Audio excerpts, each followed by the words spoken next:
তো বন্ধুরা, আমরা এখন রয়েছি রানাঘাট কামালপুরে। আমাদের সঙ্গে অনেকেই রয়েছে, তাদের সঙ্গে একটু পরিচয় করাবো।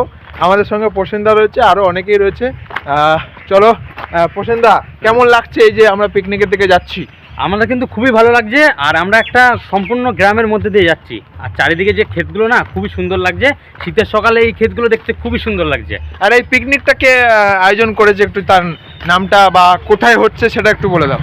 এই পিকনিকটা আয়োজন করেছিল আমাদের সুজয়দা, আর এটা হচ্ছে রানাঘাট কামালপুরে। একদম। চলো, আমাদের সঙ্গে আরো রয়েছে আমাদের একটা বিখ্যাত দাদা, গ্রাম থেকে মানে দূর থেকে এসেছে। ঠিক আছে, দূর থেকেও না, আমি গ্রামেরই ছেলে। আর গ্রামের পরিবেশ সকালের দিকে তো খুবই ভালো লাগে। আর এই এরকম জায়গায় একটা পিকনিক আয়োজন করেছে, সবাইকে ইনভাইট করেছে, আর সবার সাথে একটা মিট আপ হতে চলেছে।